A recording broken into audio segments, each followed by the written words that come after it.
Hey everybody, and welcome back to Hard Ticket, the show where we go to the movies expecting a double feature, only to find that both movies are playing at the exact same time. So now we've got a hard ticket to choose between the two. I'm Jeffrey Boggess. And I'm Tristan Moore. And joining us today from the Best Picture Brainrot podcast, we have a couple of special guests who I will let introduce themselves. I'm Adam Sadiq. I'm one of the hosts of Best Picture Brainrot. Yes, and I'm Sarah Sachs. I'm also a host of Best Picture Brainrot. I guess that would make me a co-host.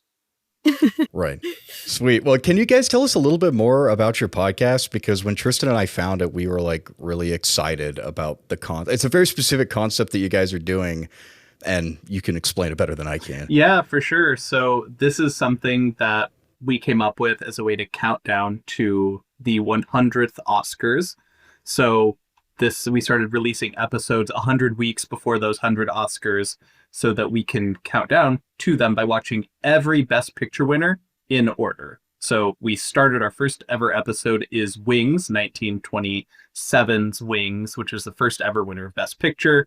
And, we've just been once a week, we release an episode on each one in order. So it's been a really fun way to learn about film history, Oscar history, and just kind of see that evolution of the art form and how the way that we viewed awardable movies has essentially changed. Yeah. Anything to add, Sarah?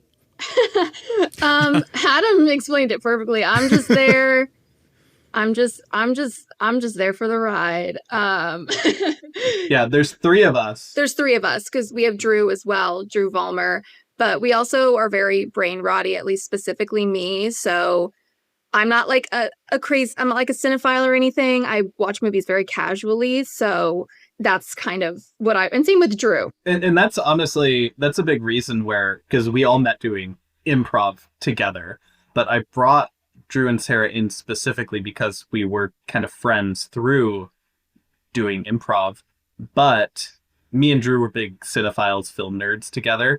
Sarah was a little less so, but I thought her perspective would be so fun to go through this whole thing, because I think, Sarah, you'd never really watched any like black or white movies before we started on this whole thing. No, I did not.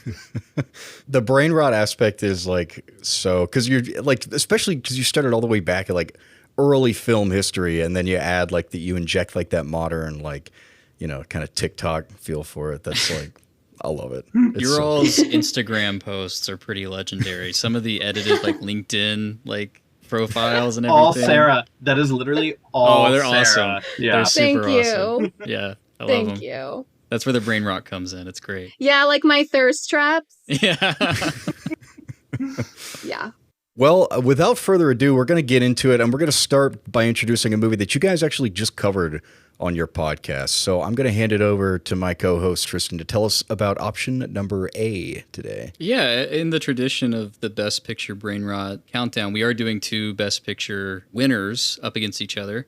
The first movie is 1934's It Happened One Night, directed by Frank Capra. The famous Frank Capra, he's famous for It's a Wonderful Life, which everybody has seen here, right? No. Sarah has not seen it. Sarah's seen a few Capra movies now, but not A Wonderful Life. I gotcha. Yeah, that's one of those movies, like, for me, because I hadn't seen it till like 3 years ago, and being like a big movie fan, it's like you hadn't seen It's a Wonderful Life, people would look at you kind of funny. So, but that is like his biggest movie. It's a Christmas classic. But his second biggest is It Happened One Night, which won 5 Oscars, the big 5. The 7th Oscars? Is that right? That's correct. The 7th? Sweet. Yeah, I got that right. Best Picture, Best Actor, Best Actress, Best Screenplay, and Best Adaptation. Is that correct? Director. Okay. Almost got it. This stars Clark Gable and Claudette Colbert. They're the love interests in this film. Claudette Colbert plays a spoiled heiress who is running away from basically everything. She's running away from her father, who disapproves of her betrothal to this man. He's like an Elon Musk type figure, almost, is what we called him. Yeah, he's sort of like this rich dude who decides to make like his wedding about him flying a gyrocopter into a field of people, and they're all like, "Hey, look, everybody, he's in a gyrocopter," and that sort of feels like he's just making it about himself. He's a very strange character. He's just in it for the money, I think. He's marrying into a rich family. Along the way, she meets Clark Gable's Peter Warren, who is a newspaperman of a disreputable sort. He's on the search for, I guess, the next big story, and he finds it by encountering Ellie Andrews, who is, like I said, on the run. So over the course of the trip, which is basically a road movie, they fall in love, get into lots of arguments, and basically write the canon of what all rom-coms will be in the future. And it's a hugely influential film, and it's a lot of fun. Jeff, if you would like to take over for option number B, we can find out what we paired this with. Yeah, option number B today is going to be Moonstruck, a similarly legendary rom-com from 1987, directed by Norman Jewison, starring Cher in one of Cher's most iconic roles, which is saying a lot because Cher is just the pinnacle of iconography. I mean, just look at her. Cher plays Loretta Castorini, who is a woman in her 30s living in New York City. She was married once. Her husband met a tragic demise, I believe, 2 years into their marriage. And she's been sort of blasé since then. She's been going out with this guy, Johnny Camameri, and he's kind of like, He's safe. He's like sugar-free vanilla ice cream. Yeah, we could say that.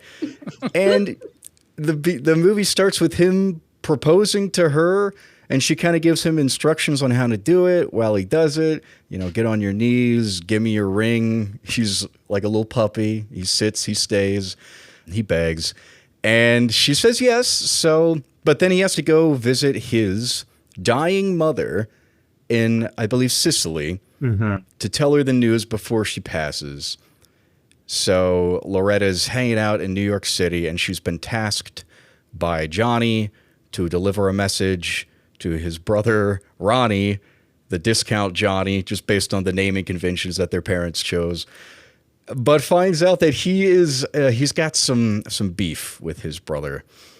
And they talk it out, and then they stop talking, and they get to the real shit and sort of put plans for the marriage in jeopardy because Ronnie has fallen hard for Loretta, who may or may not be falling in love with Ronnie. And along the way, her family is doing all sorts of shit. It's sort of an ensemble movie. Her dad is he's selling pipes in New York City and using the money to buy jewelry for his mistress while his wife knows but doesn't say anything, but then does. And it's there's a lot going on here. It's a your typical Italian American family in the 1980s New York City. So very Italian movie.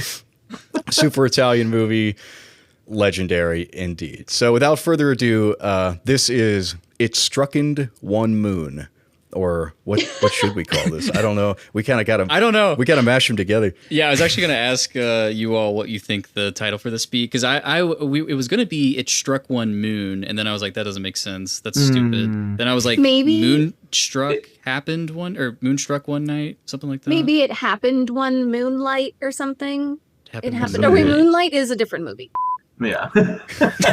Say It Moonstruck One Night. It Moonstruck. Yeah. It Moonstruck One Night. Yeah. It Moonstruck One. Yeah, well, this is It Moonstruck One Night.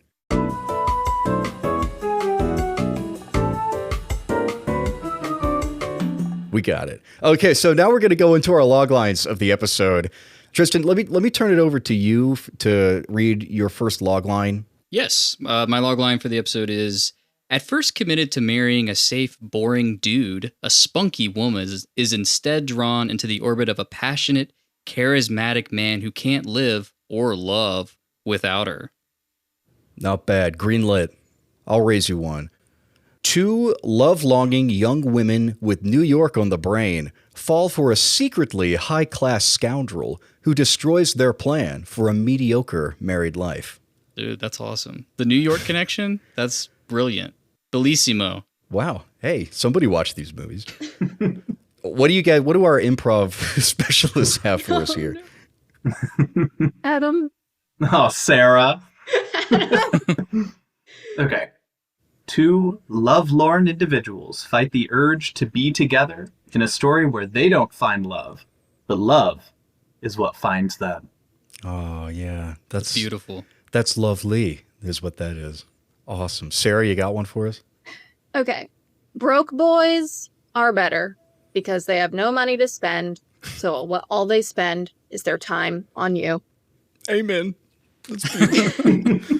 I love it. That's great, guys. Adam, so you are the one who actually suggested this matchup. Yes. I'm so curious to hear your reasoning behind it. Well, with Best Picture Brainrot, because we've started at the beginning of Oscar history, we have a lot of fun in juxtaposing kind of what happened in the past with what has happened in more modern times and kind of seeing how has the history of film, how has the art of filmmaking and storytelling evolved. And because It Happened One Night is not only an incredibly iconic Best Picture winner, it also is an iconic entry into the rom-com space. So being able to take, what is this, not quite the original, of course, because the history goes best way before It Happened One Night, but how does the original Oscar-winning rom-com compare to something that's a little more modern? I had never seen Moonstruck, so I thought it was a really cool opportunity to watch that. And comparing, Moonstruck did not win Best Picture, but it did win a few other Oscars. It won Best Actress, Best Screenplay, and Best Supporting Actress. So we can compare actress and screenplay between these two. So I think there's a lot of fun things to really dig into between the two of them. Yeah, definitely. I don't think I had seen any movies by these writers, because Moonstruck was written by John Patrick Shanley, and he won a Tony for, what is it, Doubt, a Parable, and then adapted it to a film. Oh, really? Yes. Huh. Okay. And then he adapted his own play to a film and then was nominated for Best Writer again with his adaptation, which was like, hey, man, awesome. Good for you. Knocked it out of the park both times. He also wrote Congo. Oh, really? Yes. I got IMDb up right now. He wrote Congo. Truly a Renaissance man, honestly. That's amazing. And then It Happened One Night. That was written by Robert Riskin, and he did a bunch of collaborations with Capra. And of course, Capra is legendary himself. I think it's interesting. It Happened One Night is sort of that prototypical rom-com, but Moonstruck also, it doesn't really follow a lot of those same beats that were sort of written back in 1934. Yeah, no, it's definitely true. It Happened One Night is very linear in its storytelling. Moonstruck is a lot less so. I think I was surprised at how different that the two of them felt. But, it kind of feels like, in a way, it is a rom-com and it's about that central relationship, but it's more about relationships as a whole. Holistically, it wants to say something about love. Whereas It Happened One Night is just about these two people. Yeah, it's very tight. It's very focused on the two of them. And I appreciate that Moonstruck allowed, its protagonists, the supporting cast, to kind of get their moment. It feels like a lot of vignettes. You got the grandpa who's walking his dogs at night. There's a unification. It's like that romantic cliche that's no matter where you are, we'll be looking at the same moon. So just look up at the moon and think. It's kind of that underscoring the whole movie, which is something I really liked about it. I think the first big misstep that springs out in my mind when I think about Moonstruck is Nicolas Cage's character, Ronnie, because you are introduced to this guy who has a wooden hand. He works in the basement of this bakery shoveling coal. He's like a demon. He's like a critter. He's like a critter of some sort. I think I'd read that he was trying to channel the Beast from Beauty and the Beast. And you get his kind of sob story about why he never fell in love, or why his wife was taken from him and everything, or his would-be wife was taken from him.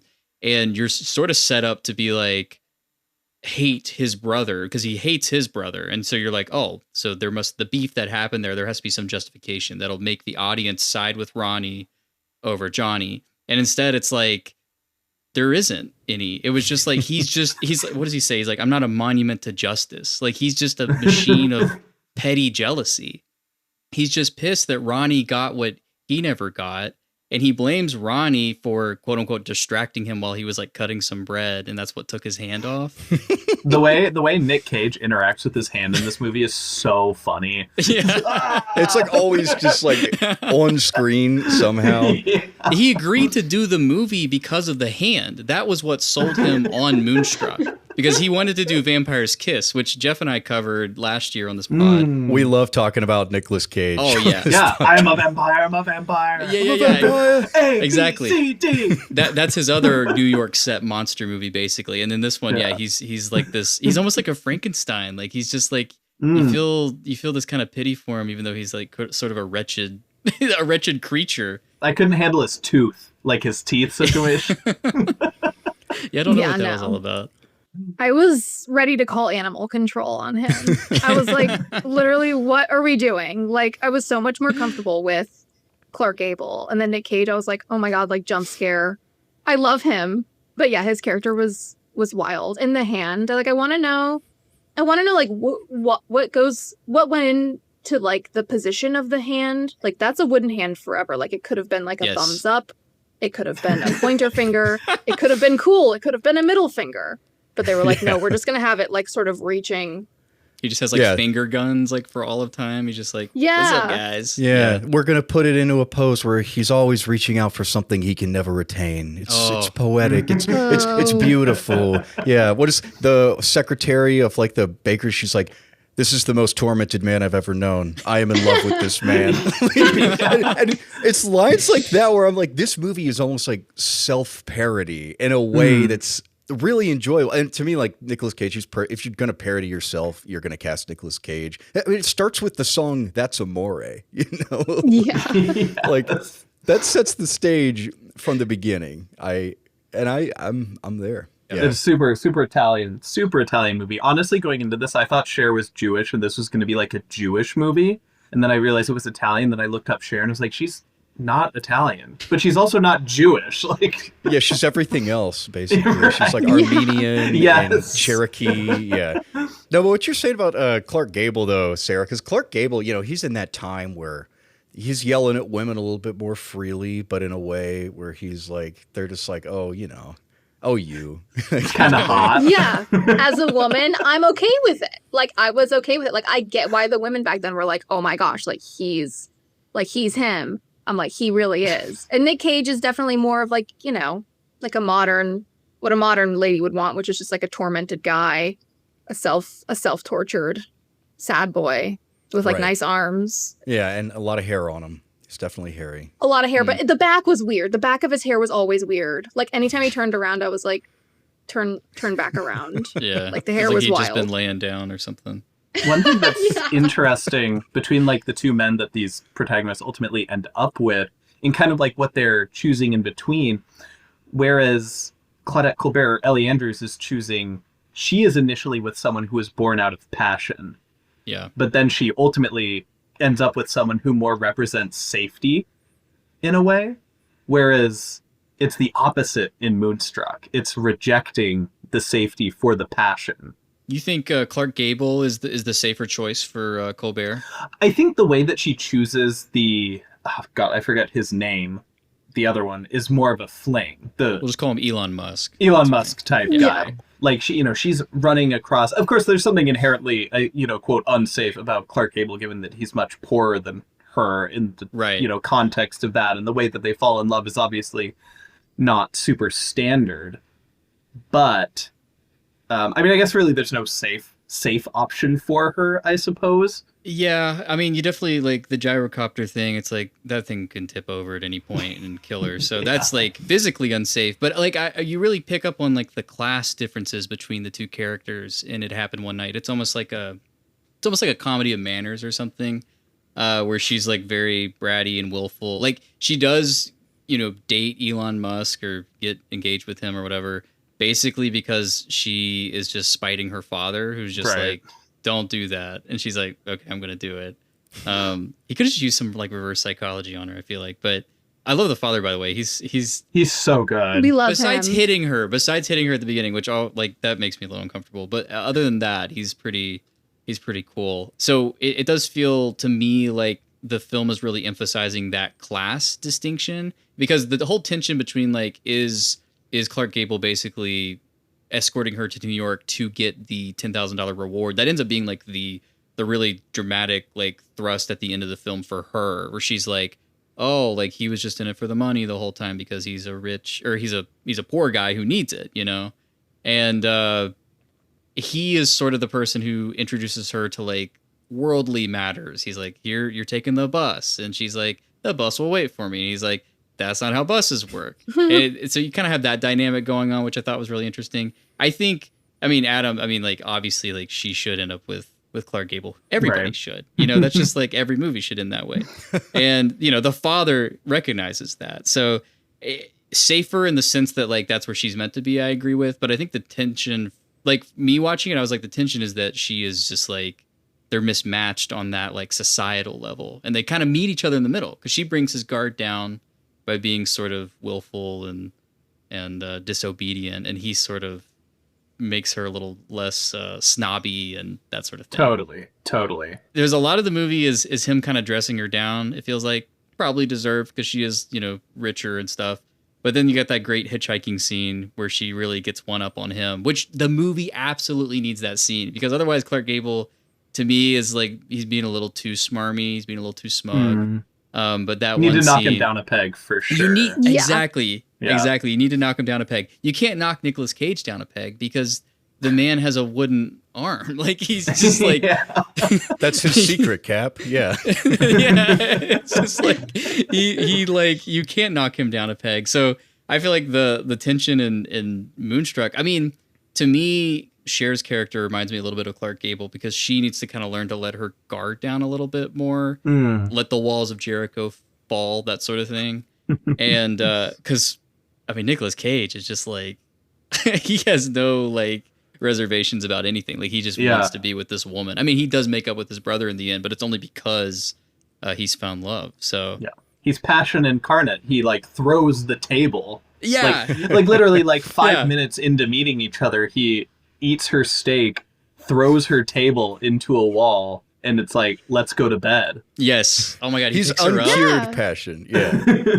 He like bridal carries her to the bedroom, which I like love that contrast between that and Clark Gable like carrying Claudette Colbert, and she's like, this is a piggyback ride, and he's like, no, that's not what this is. So. I loved that scene, the piggyback ride, because I think that like was a really interesting way to juxtapose like the class differences. It's like rich people don't give each other piggyback rides. Like it's it's just this idea that he sees her as only like this like stuffy kind of person. Yeah, rich people have ponies to give them rides. So we don't. That's great. And then he spanks her in that scene, carrying over because it's 1934. You got to get a hit in there at some point.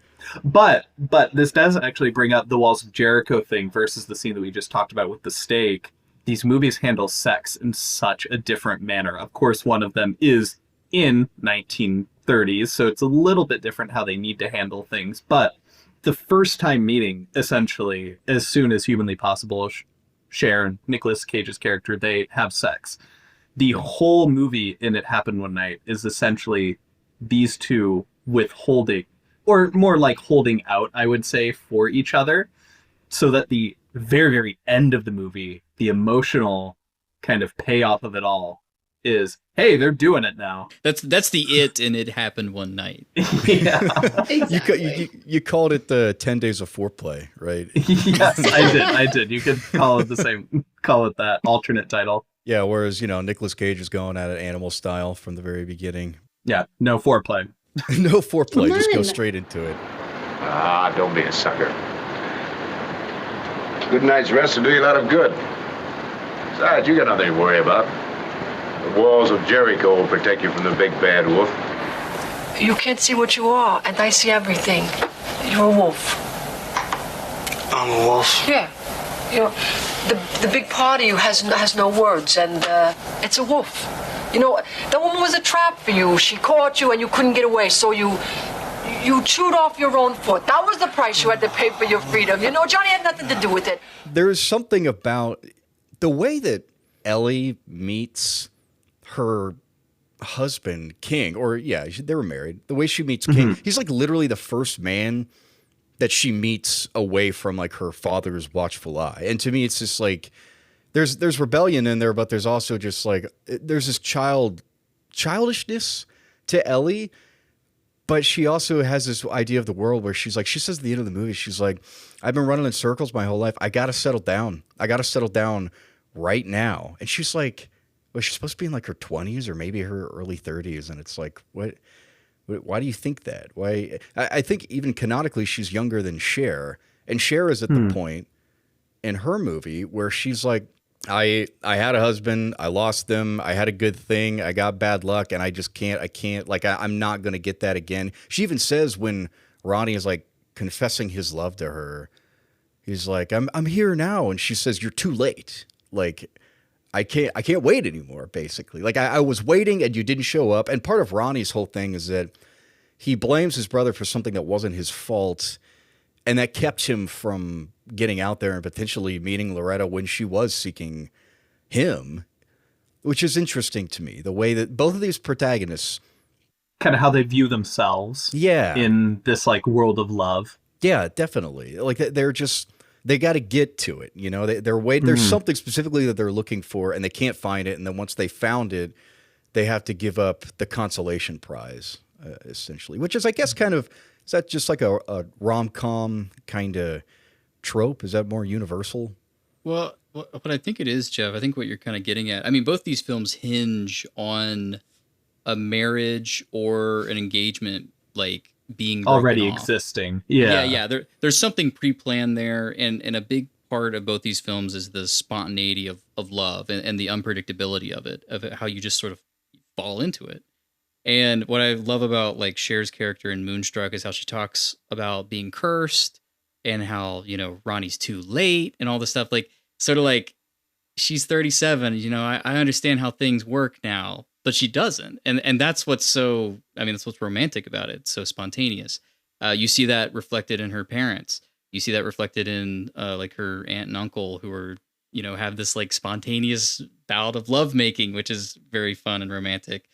And I think it's all punctuated by the grandpa character at the very end who's crying, and they look over at him and they're like, why are you crying? He's just like, I'm confused. Because even you get to that age and you still don't understand how it all works. And that's what's so great about it. Like the whole like drawing allusions to the moon and the stars and everything about these heavenly bodies that work like clockwork and sort of dictate, I mean, how we tell time and dictate the whole universe. And it's like we think we understand how all this works, but the moon exerts this force, you know, I mean, gravity, obviously, literally, but then there's also like this romantic force in it, right? A full moon brings out the werewolves and the monsters, but also the lovers. And I think that's what's so great about a movie like Moonstruck. And I think It Happened One Night is pulling on that same thread where you can't predict what you think you're going to predict. She's just like, oh, I'm going to jump off this boat, get on a bus, drive to New York. That's my life. It's over.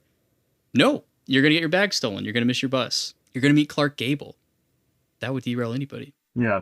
Even you can't plan for it. And I think that's like kind of something tackled by both movies and rom-coms in general, right? Yes. Like it's all about like this thing happens that upends your views of love, of yourself, of relationships. And now you have to react to that. Are you going to react to that in the way that's going to, you know, save you or curse you in a sense? Yes. And Moonstruck really kind of tackles like when you're in an established relationship and it's kind of going steady and then it starts to sort of languish and grow stagnant. It's like, how are you going to tackle that? Because, you know, I love It Happened One Night and I love the ending. The ending is perfect. Like that is just the perfect way to end that film. But you always have to wonder, like, what does the next day look like? And the next day. They're probably doing that for a while, but then eventually does something come up? Like, what's the next conflict? You want to say like the before trilogy of It Happened One Night? Yeah, that'd be great. That would be great. I would love that. That is something that like, and I'm not like a big rom-com, and Sarah, I think you could probably speak more to this than I could because I'm not like a huge rom-com guy. I think my favorite's probably like The Apartment or Some Like It Hot. I like the Billy Wilder rom-coms. Those are so good. Yeah, very good. I think a lot of rom-coms tend to hinge on, I mean, they end when people get together. And it's like, that's not how life is. You know, love is not a conclusion. It's like a narrative. And I think Moonstruck tackles that a little bit more than It Happened One Night, which is going for more of like a fairy tale kind of feel, like sort of like a grounded fairy tale feel. And Sarah, I'm just curious, like, what's your take on Moonstruck? Because it does, like Jeff kind of touched on it earlier, it's so different from so many other rom-coms. Yeah, I had a hard time seeing Moonstruck as like a classic rom-com, just because when I watch a rom-com, the biggest thing that I love is like the tension between the characters.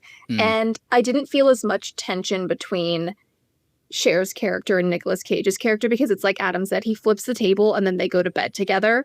Whereas like I'm watching It Happen One Night and I'm like kicking my feet. Like every time I watch a rom-com, if I'm like kicking my feet and blushing, I'm like, okay, it's working. It's doing what it needs to do. Moonstruck, I was laughing and I was like, literally, what the is going on, in a good way. But it was just like, there was a lot more like emotional excess, and it was very big. It was very like much more of a spectacle in a romance with like comedy trickled in. But for me, a rom-com is when like the comedy is between the two characters, and like the comedy comes from the romance happening between the two characters. That's for me personally. Because you like a story, Sarah, where it's like blank to lovers, right? Because It Happened One Night, it's kind of like enemies, or like, you know, forced friends to lovers, whereas Moonstruck is just like, oh, they're lovers, and now we kind of have to figure everything out after that. Yes. I think since I watched It Happen One Night, I'm like, every rom-com should just be this movie because I love it so much. But yeah, that's what I would say about Moonstruck. I guess it would make it a romantic. I don't know. It's hard to pin down at this point. It's so funny because like so many rom-coms are like It Happened One Night now, because they took the cues. And one thing I like about that movie too is that Clark Gable's character is a writer, and he literally writes their love story, submits it to his boss, and he's like, "Oh, this is great. Oh, you're such a good writer. Like, I can't believe this actually, like, it's amazing." And then it doesn't quite go that way, but the way that it goes is still like, you know, you got him showing up at the wedding, you got them ending right. The movie ends right when they get together, which, you know, is a rom-com thing. And one thing I like about Moonstruck is that like Nick Cage is so adamant that the storybooks lied to us. This isn't what love is supposed to be. And I think that's what he says when he flips the table too. He's like, it's all like fake. Love is what we make of it, basically. And his idea of love is, you know, get in my bed right now. So that's, you know, and that's what they end up making of it. And then you see what other people make of it too. You know, you could see the aunt and the uncle just randomly having sex because the mood catches them, right? And then you have Grandpa loving his dogs so much that he howls with them at the moon. That's what I like ensembles in that way, when you take like this core, like love, and you get a bunch of different like interpretations of it that all feel real, and they're loosely connected by people, by family. And family is such an important part of Moonstruck as well. Whereas, like you said at the beginning, Adam, It Happened One Night is really focused on these two characters and the complexity of their relationship.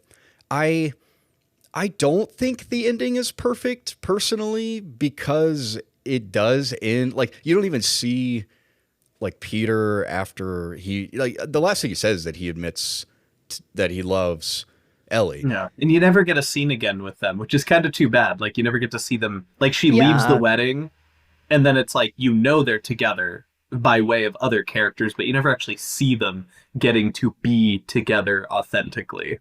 Which definitely feels intentional. Yeah. But I also think it's like Roger Ebert said about rom-coms. He was like, you never get to see the characters actually, what they would behave like in a relationship, which is something I'm a little bit more interested in. Like, you can do the push and pull, and you can do it really well and believable, but I'm always interested how characters interact with one another. And you see them interacting throughout the course of the movie, but there's always that, like, that sexual tension there that's driving the whole thing. And that's, I mean, once they're together and that's gone, like, you can only wonder. I mean, there's so many relationships that are just like, we got great chemistry. But then once you know, come to the conclusion with that, it's like, okay, well, where do we go from here? Yeah, it's like The Graduate ending, where you do get to see just for a brief second what happens afterwards.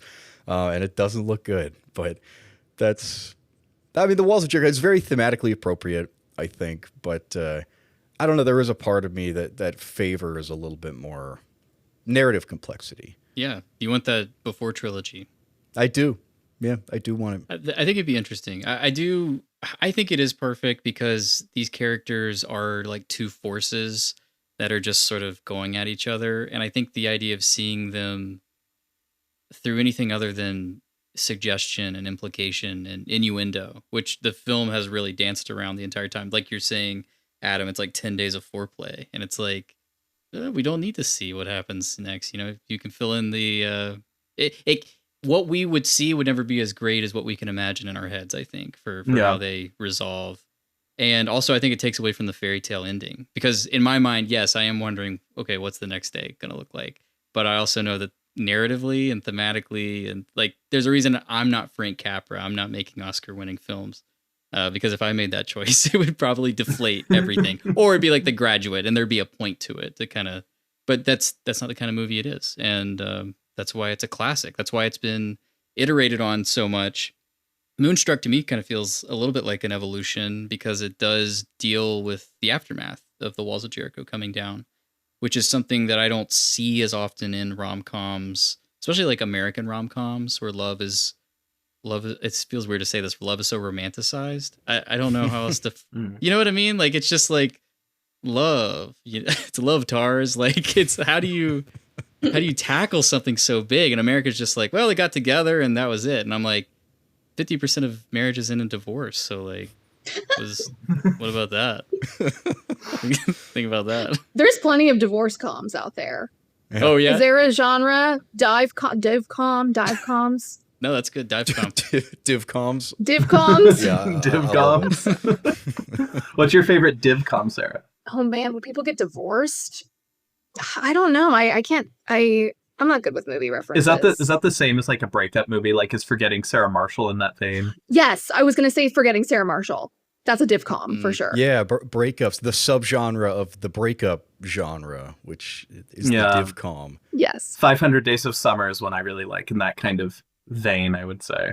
Yeah, you could consider Eternal Sunshine, but both. That's a great potentially. one. It depends on how you look at it, I guess. This is like our first rom-com matchup too, so I think we're doing like some pretty broad comparisons between these two movies. But there were some like interesting like inversions. I didn't expect It Happened One Night to be like a road trip movie for a majority of it, and they're going to New York, whereas Moonstruck is like, it's all in New York, which is so appropriate. It's a very American movie. It's about people living complex lives in proximity to one another. And It Happened When I was like getting there. It's like trying to get to that point. These people, they're a little bit younger. It is sort of an evolution, Tristan. I think I like that interpretation of it. Yeah, it's interesting, the road movie versus like the Brooklyn like neighborhood kind of movie. Like there's such a different like identity to both these films. And I love Moonstruck's identity. I watched this movie when I was an undergrad, and our teacher was this little Italian American woman who assigned us a bunch of Italian American films, including Marty, which you all will cover on the podcast. I'm excited. I've never seen it, but I'm so excited to watch that one. It's a lot of fun. I saw that. I saw Big Night, which Jeff and I covered back in the fall. Big Night and Moonstruck were kind of the two that really stood out to me.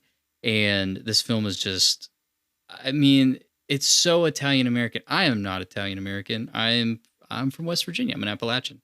I know pepperoni rolls. That's about as Italian American as it gets in the hills and the hollers of West Virginia. So like the ritual, like the Catholicism, like the Catholic guilt, and like the communal life and everything, the family all living together and being so loud. And there is just such an identity to this film that feels like a foreign world, but you feel the love from it. I mean, to be kind of cliche about it, like you feel the love emanating from it. There's like a magic to it. And It Happened One Night is so great. I mean, Jeff and I just got back from a road trip. And I love going on road trips. So road movies are so fun because you get a chance to really explore a lot of different kind of nooks and crannies of America, which has so many nooks and crannies to explore.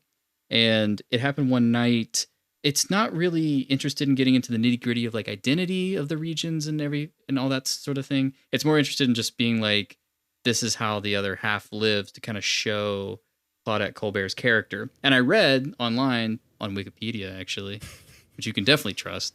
I read that this film wasn't like a huge box office hit, like when it released into the big cities. Yeah. But it really found its legs when it sort of released in smaller cities and smaller communities, because people kind of related to the probably the Clark Gable-ness of it all. The sort of like, this is how the other half lives, and we're rolling in the mud a little bit. And Yeah, people thought this was going to flop. Yeah. I know, Sarah, I remember you talking about, like, Claudette Colbert did not like making this movie. Like, she did not have a good time.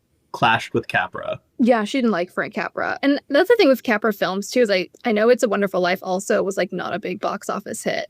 But obviously now it's a classic, so. He won Best Director 3 times. And that was even before It's a Wonderful Life. All 3 of his wins came within a period of 6 years when he was president of the Academy. Oh, wow. I know. That's kind of wild. Sus. He was just that good, I guess. I don't know. I guess. I mean, I've seen, obviously, It Happened One Night. The other one that we have yet to cover is You Can't Take It With You. That one, Best Picture, he didn't win.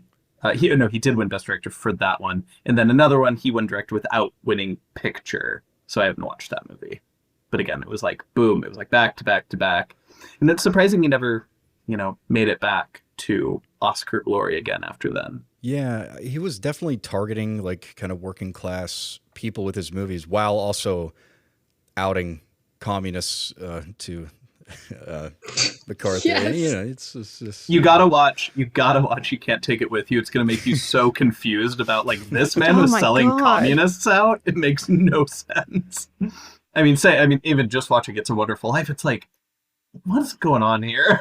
Oh, there's the streak there. Although I do think It Happened One Night kind of flattens sort of because the original story, the short story for Cosmo, it was written by Samuel Hopkins Adams, and he was like a muckraker. He was a journalist, like commenting, like documenting a lot of like class struggles throughout like, Reconstruction and like into the 1900s. And I kind of wonder, I want to read that original story because there are elements of like class comparison in It Happened One Night, but it doesn't really seem like the central focus. Again, it comes back to just kind of like bridging these two characters and just kind of showing that they can function together, which maybe says enough on its own. Yeah. It's a nice texture, but it's not like the meat of the story. Yeah, that's true. Yeah. And again, there's a comparison I drew between the bus scene in It Happened One Night when they're all, well, there's a bunch of bus scenes, but specifically the one where they're singing The Man on the Trapeze,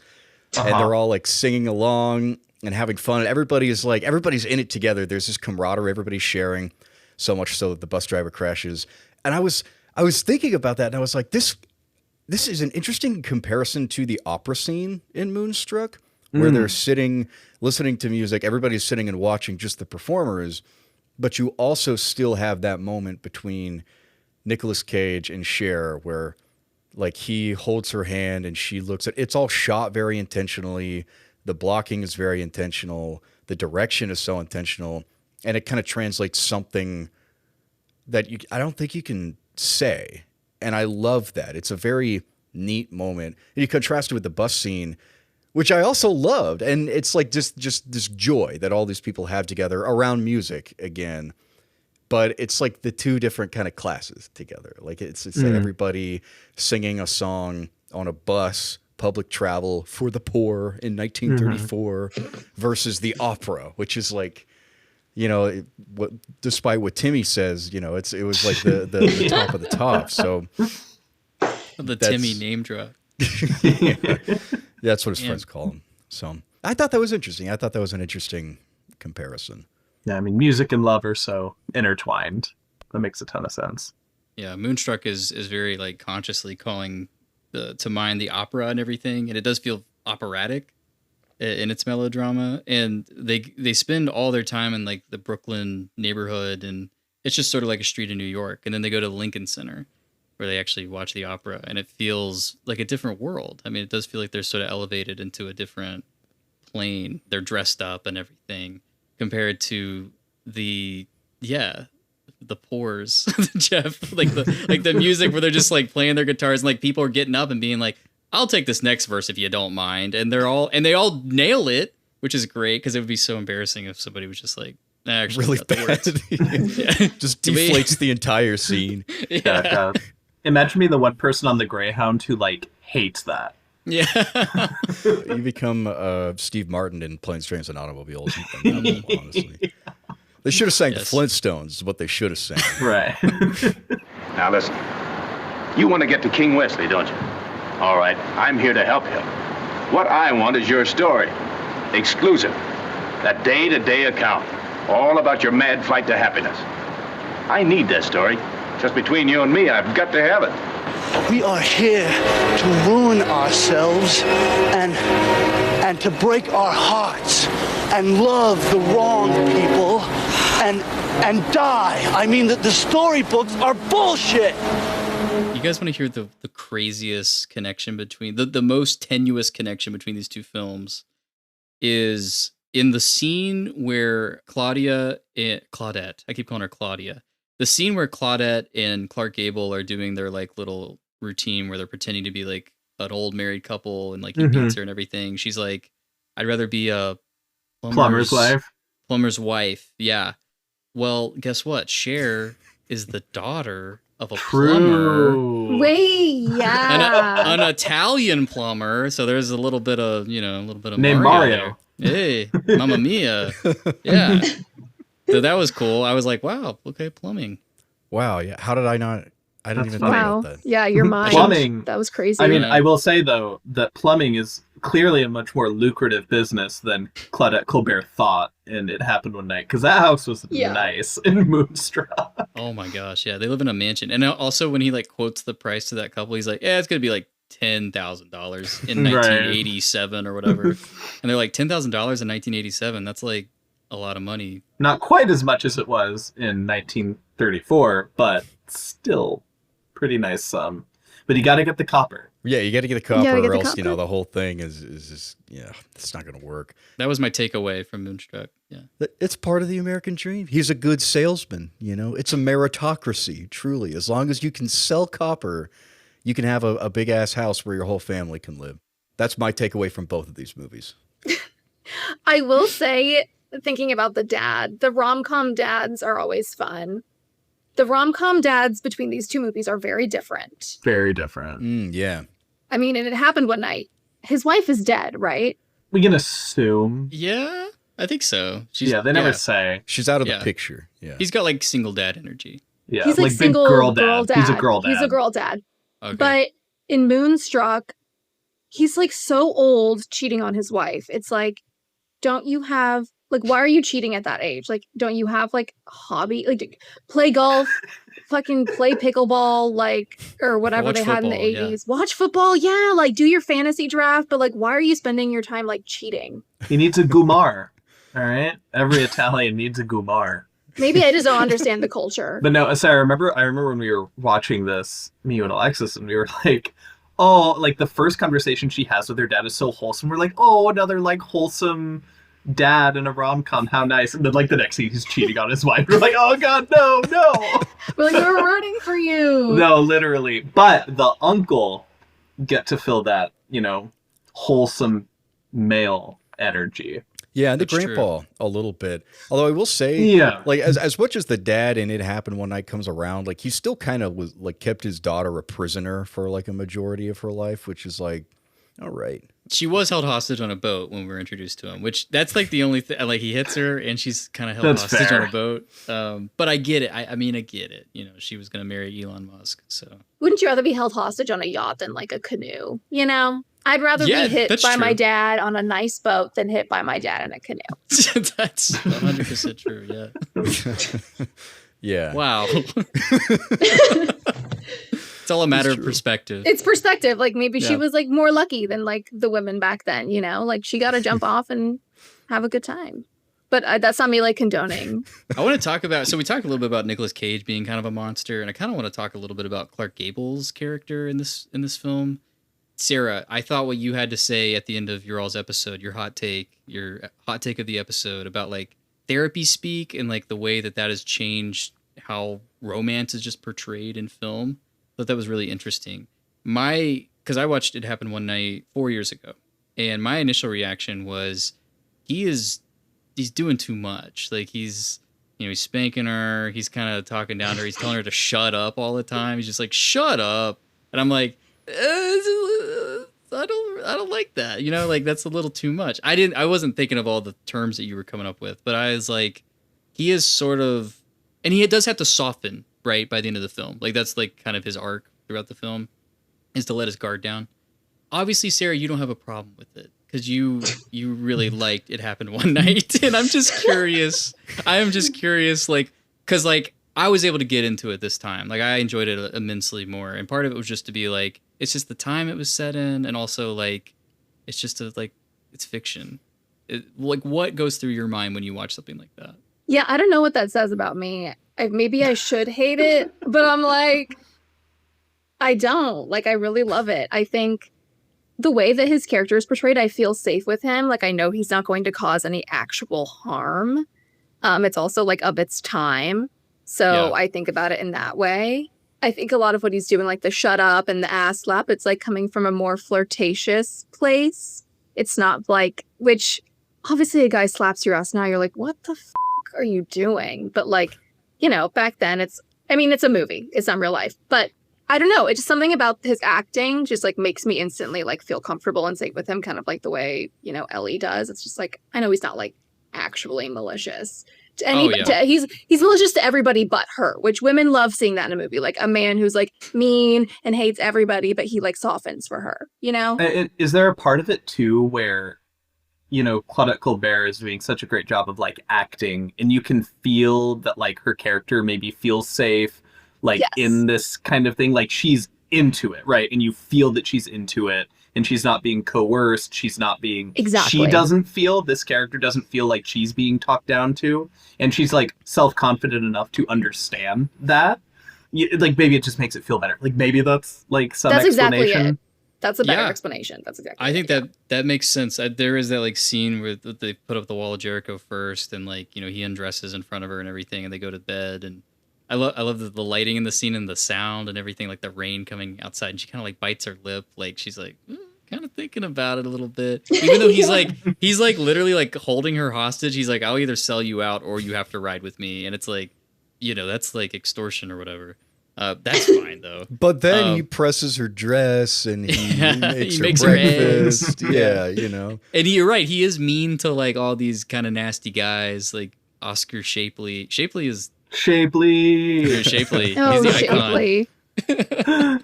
He's got scene some is great lines. so funny. He's mean to Shapley. He's mean. He chases after the guy who steals her suitcase.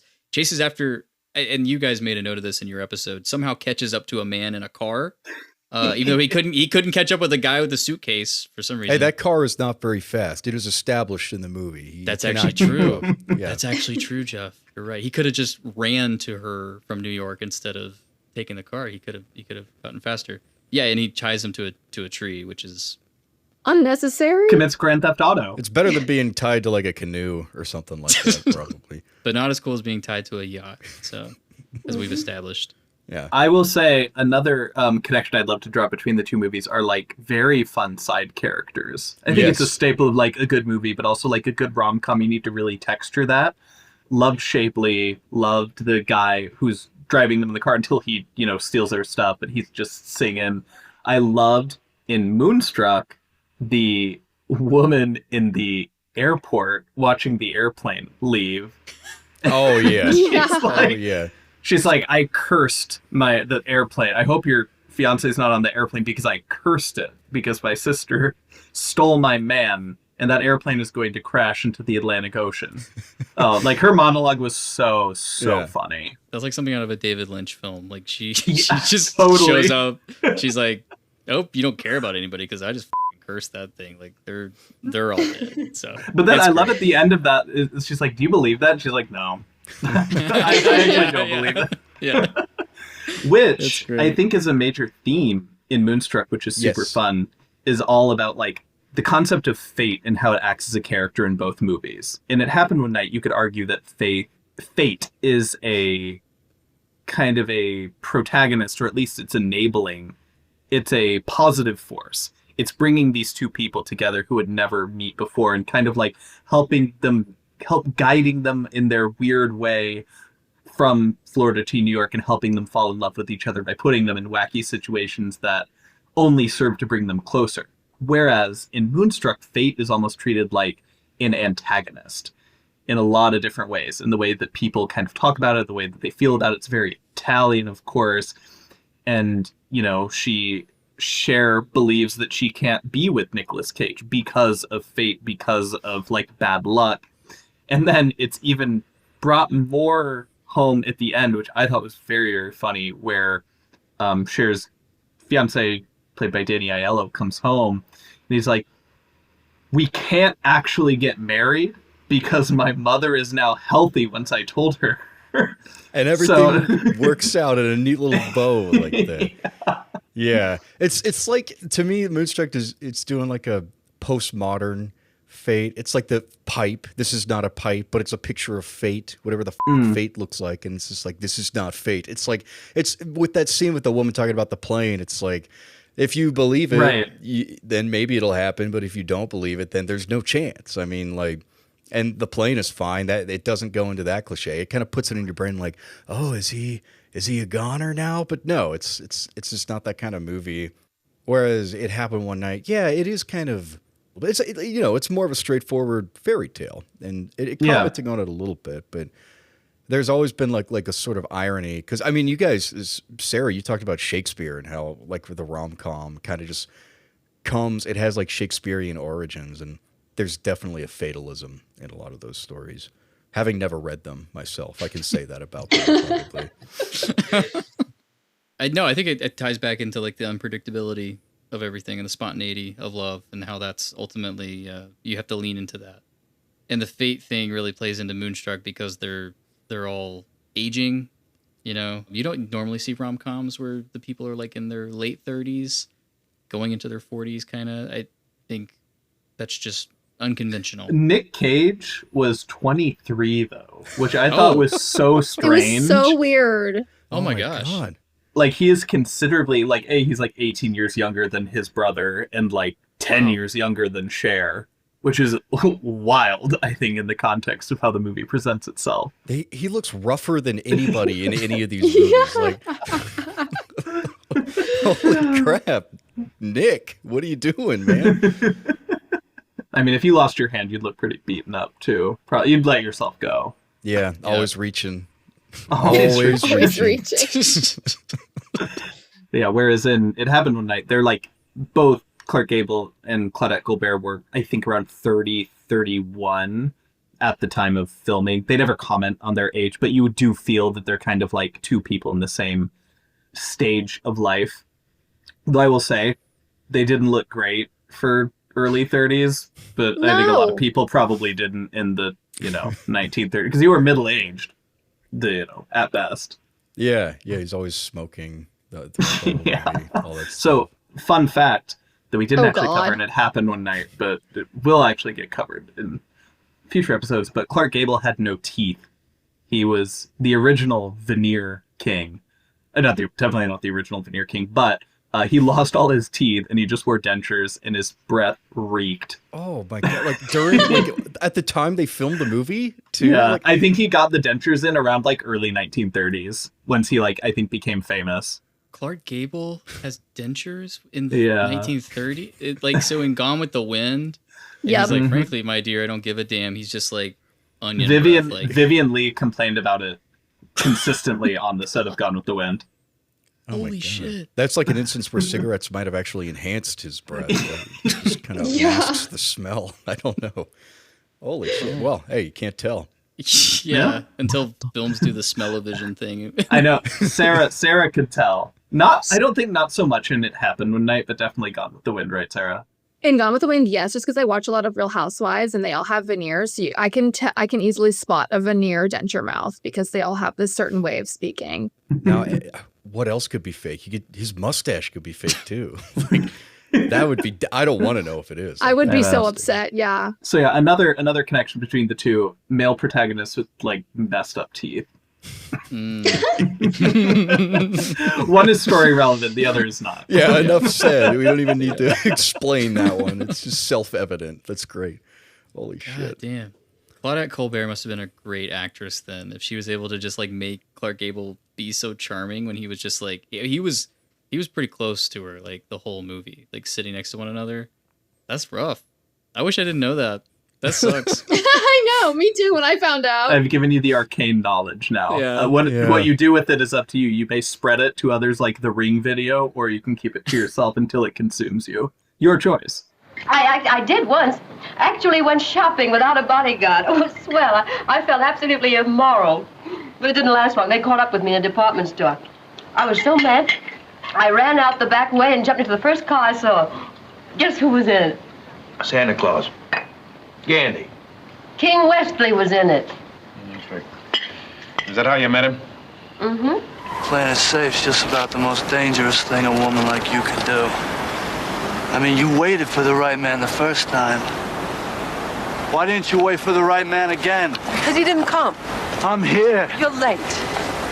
We're approaching the end here of Hard Ticket. I am curious, though, like, you know, you guys always inject, like, a certain amount of brain rot into the movies that you cover. Like, how do we want to rot these movies up? Okay, here's a good something like I would ask kind of thing. Swap Clark Gable's character and Nicolas Cage's character. Put them in their respective stories. What happens Holy shit. in each of them? oh my gosh. I like this question because, like, I can just imagine Nicolas Cage in It Happened One Night, but he's still, like, in color, and he has, like, the sheen and everything. And then Clark Gable's just black and white walking around Brooklyn, and he's like, hey, what's up? I'm walking here, you know? That's great. I love that. Wow, I don't feel like they get together and It Happened One Night at all. Definitely that not. works out. It was a very different movie. He's like actually like a criminal in that. Like none of the roguish actions that Clark Gable does are charming with Nicolas Cage. I just tied him to a tree and I left him there. We got to get out of here.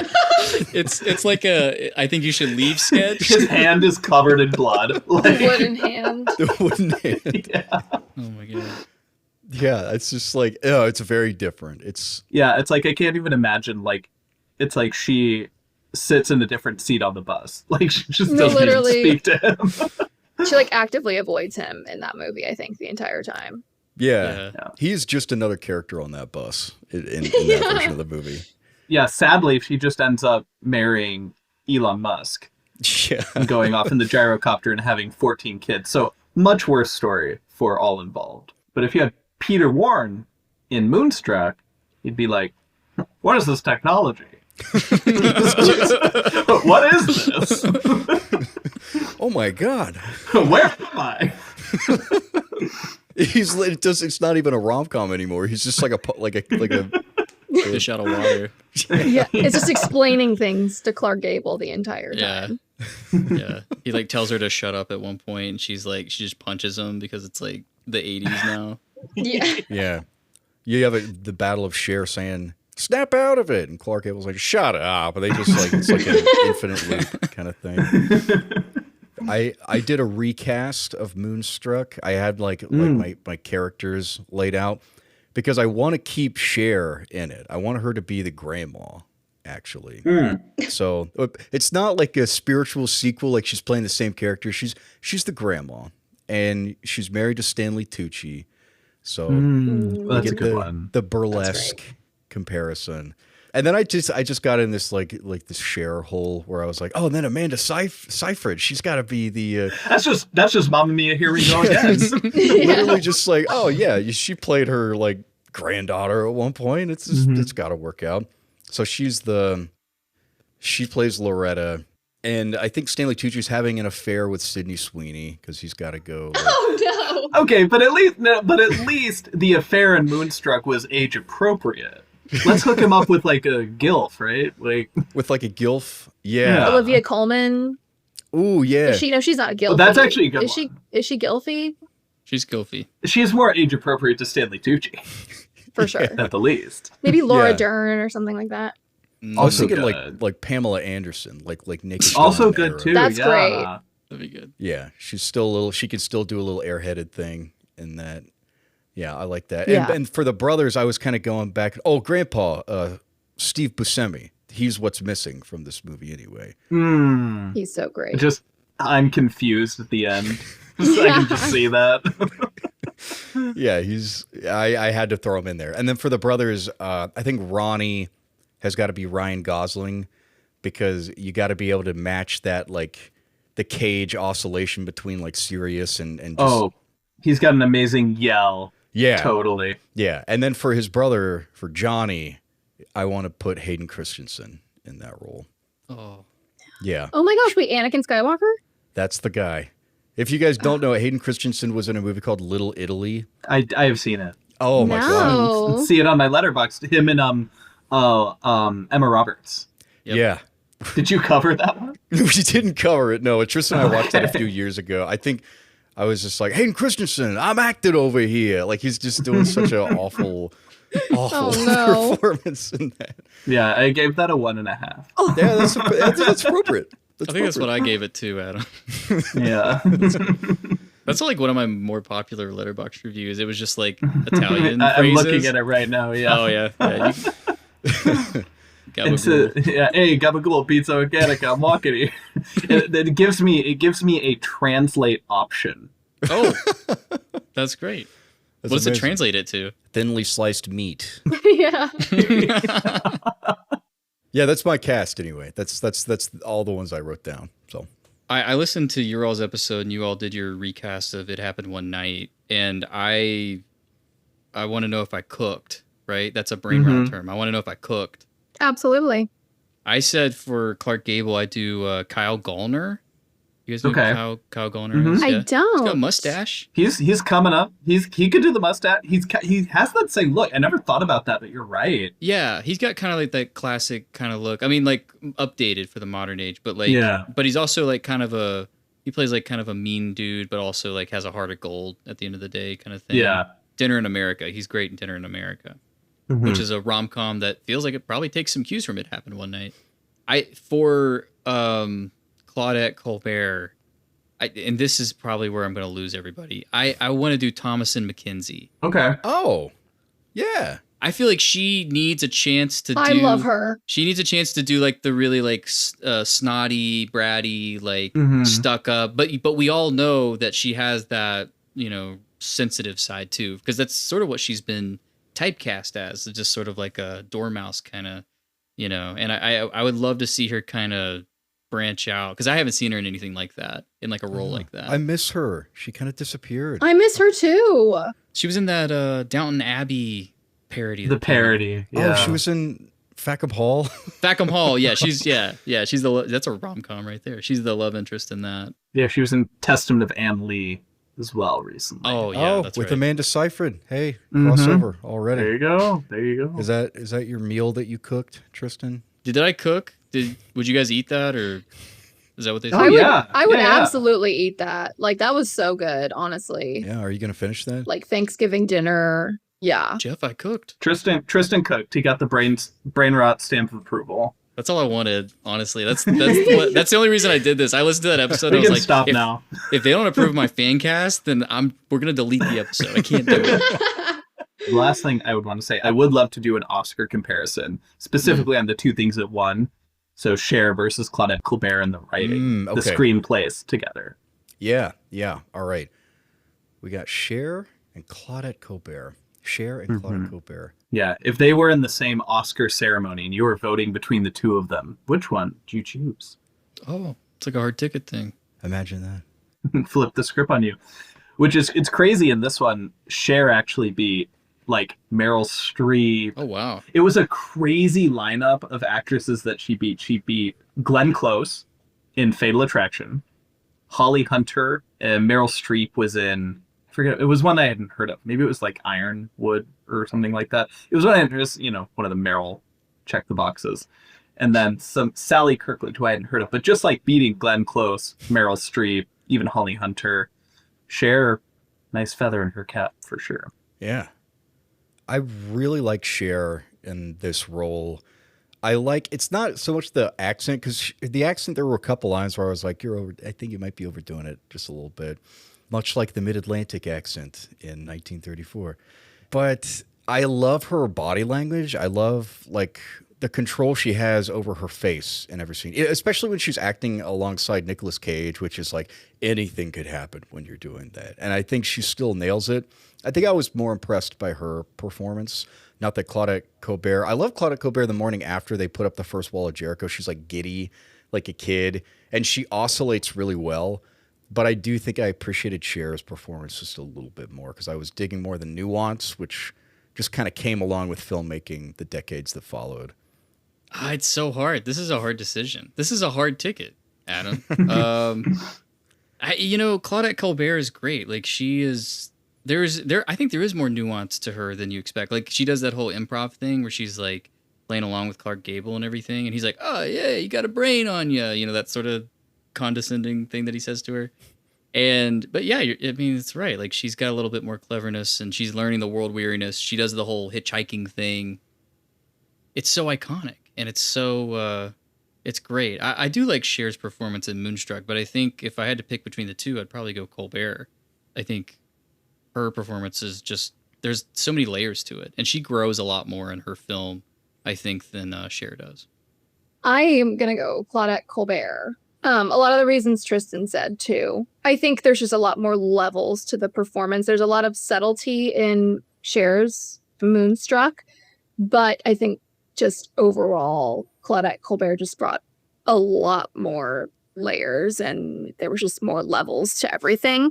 But yeah, maybe it's just like a difference in the characters, but just acting wise, I just enjoyed watching Claudette more.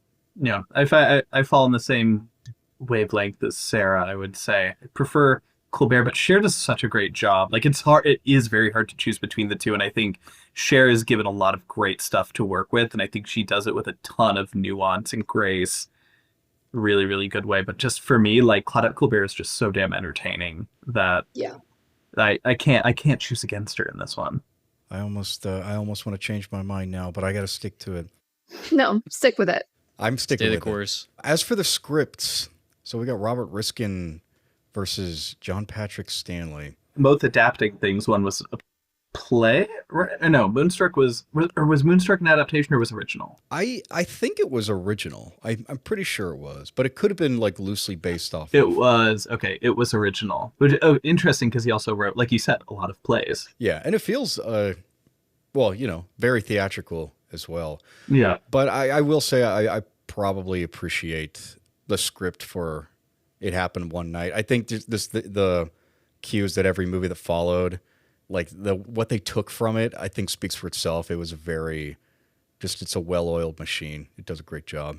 Yeah, the dialogue in It Happened One Night is super quippy, and it's a lot of fun. And Colbert and Gable are really going tit for tat in the film, which I really love. Moonstruck, I think, it's more thematically dense, which I really appreciate. I love that side of it. There's also a lot of really great lines in Moonstruck. They're just not like quippy and funny.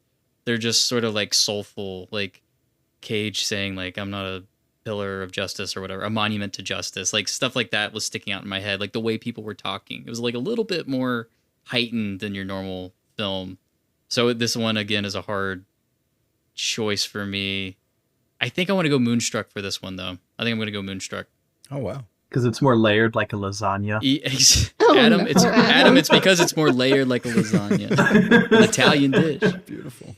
I think that Moonstruck is a really inspired screenplay win. I think it's very different, which I feel like has become more of the norm post, like, the 80s and up till now. Like, the subversion gets you a lot of points and that kind of thing. And like you said, like very thematically dense. But I'm still going to give it to It Happened One Night just because it's so, like, the simplicity of the dialogue. And I love the story writing. I think it's a really tightly written story. Some things end up a little bit convenient, like they're in a sing-along, which causes the bus driver to crash, which causes, like, X and Y to happen. But, like, it is very well and interestingly planned out. So I think that aspect for me, making it a super elevated road trip with so many quips and things like that, yeah, I think it's a really, really great screenplay. Yeah, I'm going to have to go with It Happened One Night also for all the same reasons. Plus, I feel like a really good screenplay to me, especially the dialogue, is that it can come across as a play. Like if you were to take the film script and make a play, would the dialogue be full and meaty enough to make it into a play? Which I think that It Happened One Night 100%, like it is just so dialogue heavy, and all of it is like it's just juicy. Like they just make the most out of every single word, which I love. Moonstruck was just like I really liked it. It was just so weird and like unexpected, which I also really appreciate. But yeah, it happened one night. It blew me away. So yeah. That's fair. Yeah.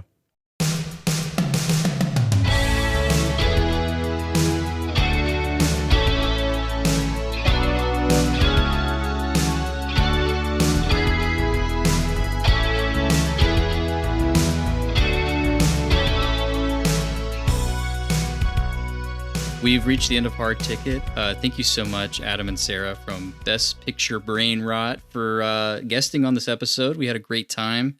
It's the end of the show, so you got to do the end of the show thing. You got to tell us where your Hard Ticket's going to go to. Which film are you going to go to the movies and see with your friends on the big screen and enjoy tonight? I want to start with Sarah. We'll start with you.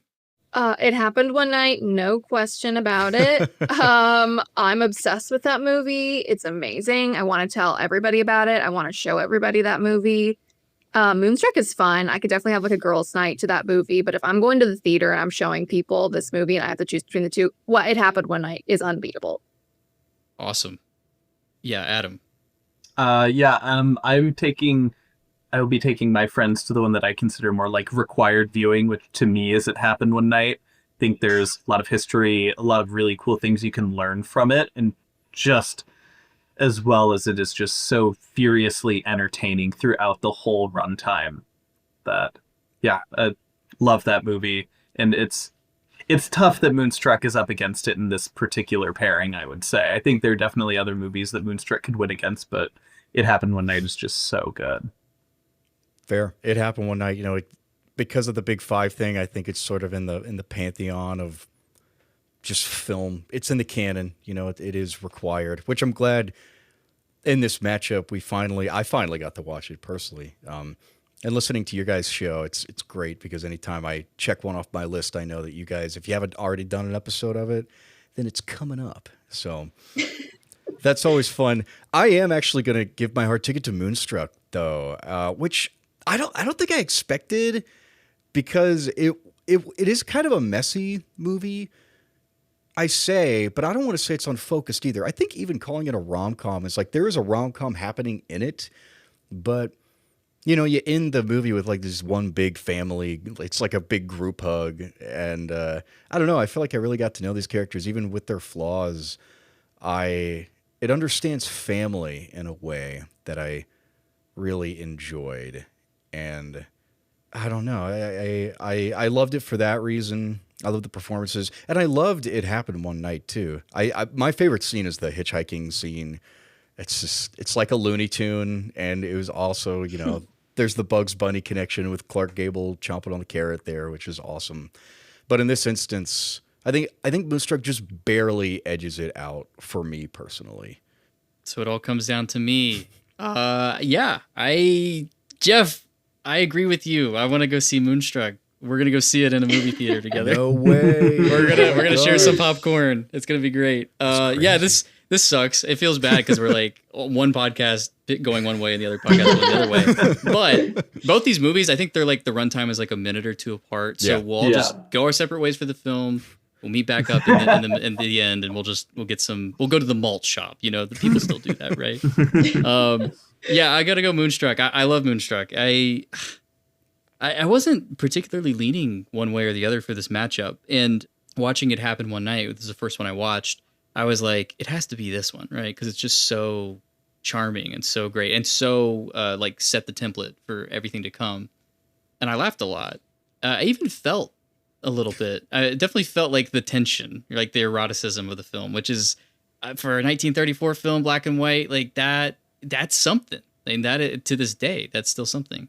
Moonstruck, I just felt a broader range of emotion. Like I was laughing, but I kind of teared up a couple times too. Like I was getting, there's like a bittersweetness to it, an age to it that I really appreciate. And it's the level thing where it's multi-leveled. And I really loved that. I felt like I could keep dipping into different storylines. If I'm not clicking with this one, there's this one going on over here. And then at the end, there's a grandpa who's confused. And I'm like, that's kind of how I feel, man. I kind of feel confused emotionally. So yeah, it goes to Moonstruck. This is great. At least both these films got equal representation on this episode. Yeah. I love movies. Truly. It is like a lasagna. It's like lasagna. Well, that's going to do it for us on this episode of Hard Ticket. Adam, Sarah, thank you both for being on our podcast. I would love it if you would plug it one more time and tell people sort of what you got coming up and where they can listen and tune in. Thanks, Jeff. Super happy to be on here. It's so fun to have this conversation. As a reminder to everyone, Best Picture Brainrot, we are counting down to the 100th Oscars. Right now, we're about week 9 or 10, so you can listen in as we cover The Great Ziegfeld, Mutiny on the Bounty, and a few other ones kind of that same era as we go into from the 1930s to the 1940s and keep trucking along. We're on Spotify, on Apple, or everywhere that you can find podcasts. Our Instagram is Best Picture Brainrot Podcast, where you can see Sarah's amazing social media work and thirst trap edits. Always great. Yes. Sweet. Yeah, you can follow Hard Ticket on social media, Instagram and Blue Sky at Hard Ticket Pod, all lowercase, all one word. You can follow me on Letterboxd at Jeff Blogus. That's all lowercase, all one word. Once again, Tristan, where can people follow you? Yeah, follow me on Letterboxd at Tristan Moore. You can follow me on Instagram at Tristan__less, and email the podcast, hardticketpodcast@gmail.com. Send us some recommendations for matchups if you want to guest on the show. If you want to send hate mail our way, we understand. We get it. Thank you, Jared Tadlock, for designing our brand elements, keeping our podcast looking fresh. Thank you, Aaron Griffin, for mixing and mastering our theme song, sung by yours truly in a truly awful falsetto. Next week, we got another crossover coming at you. We're going to be covering I, Tonya versus Ice Princess, which is very exciting. I am pumped for that. But until then, we will see you guys at the movies. So long. Ciao. It's a